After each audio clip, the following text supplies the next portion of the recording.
زاهن ربای ازل من آهنم گریزم و از کهربای عالم من کاخش کردم.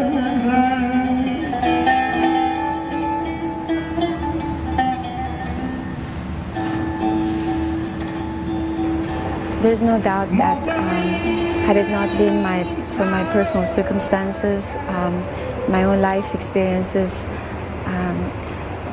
my art would have never evolved. And so the only way I can explain about why, and this is a question that's repeatedly asked from me, why your work still relates to Iran, is because I have this perpetually unresolved relationship with Iran.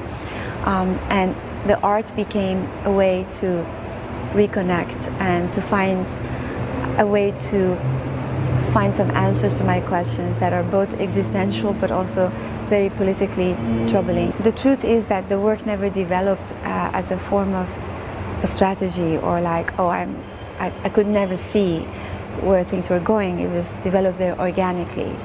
I went to Iran after many years that I wasn't able to go back, and I started to go repeatedly. It left me a big impression. I was very, very interested in sort of analyzing, comprehending what had happened after the Islamic Revolution. But now I found myself back in New York. And so I felt, maybe if I make some art, and this is before I had a professional career, that this thread between me and my family and the country would still be alive. And so eventually this form changed because that relationship was broken once again.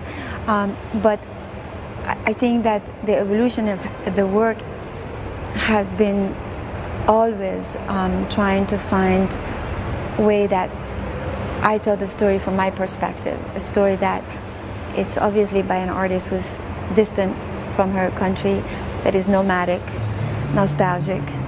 I have never made work to claim that I know everything about Iran. I'm not a documentary artist. I don't know about the truth. My work is very fictional. It's very stylized. I am educated in the West, so I'm very conceptual.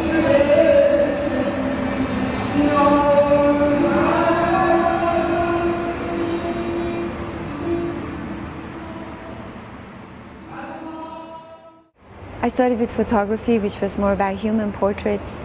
I remain really fascinated by this idea of capturing the essence of human spirit and facial body expressions, particularly within the limit that we have in the Muslim world, which I find fascinating, and how expressive people could be simply by their eyes or their gaze and their hands, feet, etc. So this has been an obsession with me, how within this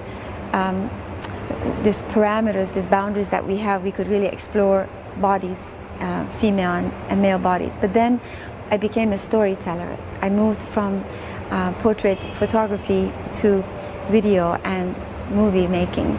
And so I feel like I've become, first I started with concept, like a little poem, then my work became like a novel, like a story.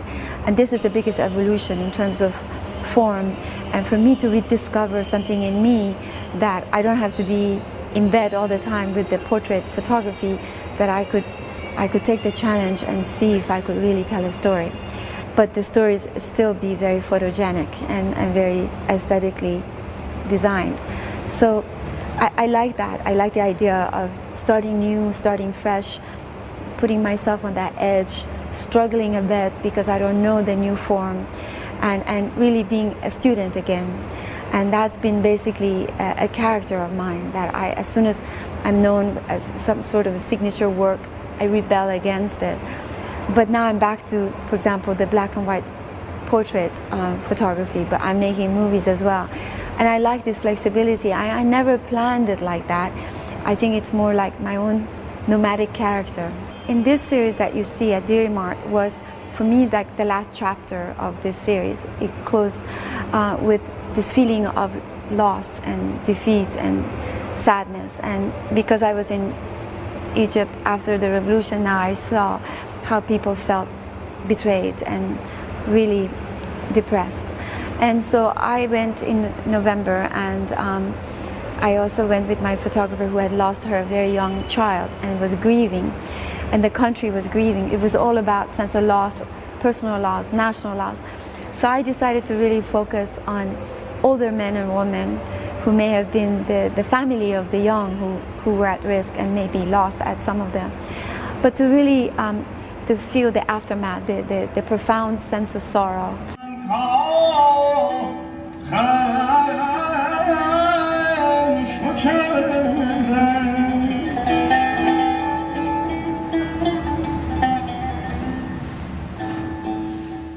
The video Overruled was actually created to accompany the Book of Kings, because the Book of Kings was so much about the people and the people of power, people who fight power and people who are power. And in this film, short video, we had a live performance that I edited I actually redesigned it for this video, which is essentially a court of law or religion who accuses the defendants, who are musicians, who are singing poetry of Rumi, of blasphemy. And it's really interesting. It's almost like if Rumi is on trial and who is accusing Rumi is the course of law and religion, who is not able to comprehend the complexity of Rumi's words, because Rumi is not afraid of God and he doesn't think God punishes, etc., etc. The singer is Mohsen Namju, one of our most amazing singers today in Iran, who's also living in exile. So of course this piece is very stylized, but so the men in white, as most of my men are really suggest the people of power. And I just wanted to play with the sense of absurdity and the ridiculousness of this trial, which actually is very practical in relation to the Iranian society today, because you often as artists find yourself in these ridiculous, absurd situations with the government, including myself, that I'm an artist, but my art is my crime. And that's really interesting. So really this video was to pay tribute more directly to the Iranian government and culture that finds its artists guilty.